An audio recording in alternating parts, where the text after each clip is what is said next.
not sure I even remember where my thoughts were before we went on that break. We were talking about my news point. Okay, so I guess we should just allow Josh Amokbeto and INEC to do what the law requires them to do for, organizing an election. And then if they fail or if we can then have pointers towards why we feel that they haven't delivered on I don't want to use the word mandate before they say that I'm also singing a particular song on what the law has asked them to do. And at the end of the day, them suspending the validation exercise will mean that we'll lose time. Absolutely. Because this is the time that a lot of people should actually be doing, those who have not registered, those who have issues with their cards and all of that. Remember that January is just around the corner.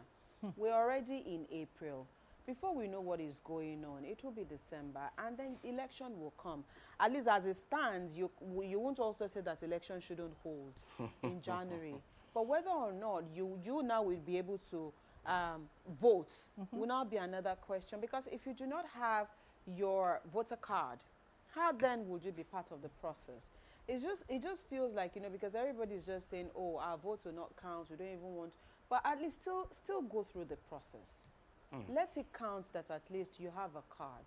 And then you now, at the end of the day, you can then now raise, you can raise the dust if you're not allowed to vote, or if at the end of the day that voter card does not work. But if you don't even have a valid card, how would you vote? How will you vote?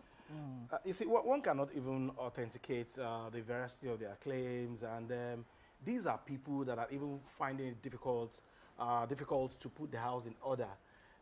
The authentic ADC, we still don't know.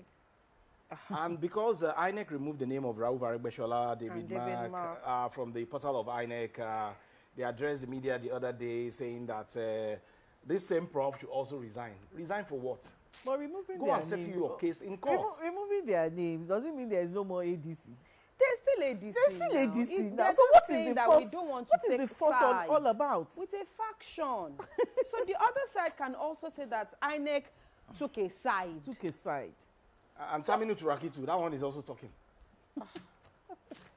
Okay. Okay, he's the one running PDP now, not Turaki. Go and sort yourself in Supreme Court.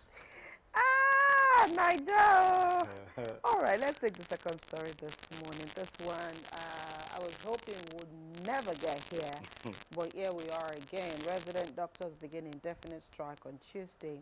The Nigerian Association of Resident Doctors has declared an indefinite nationwide strike beginning 12 a.m. on Tuesday, April 7, citing what it's described as the federal government's plan to halt the implementation of the revised professional allowance table, a key component of agreements reached after its 2025 industrial action.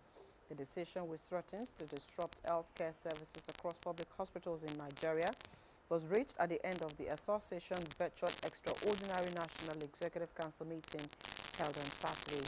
Speaking on the outcome of the meeting, NARD National President Dr. Shaibu Ibrahim described the development as unfortunate, blaming the federal government of Nigeria for pushing doctors towards another industrial action. The crisis stems from the implementation of a revised professional allowance table negotiated between NARD and the federal government following a prolonged strike in 2025. The agreement included improved remuneration packages for resident doctors, covering cold duty allowances, shift allowances, rural posting incentives, and non-clinical payments, although implementation was initially scheduled to commence in January 2026. Delayed the rollout to February. However, NARD alleged that the government is now planning to discontinue the process by April and move to the association said undermines trust and violates trial agreement. He's now planning. He's now planning. So, we need to take another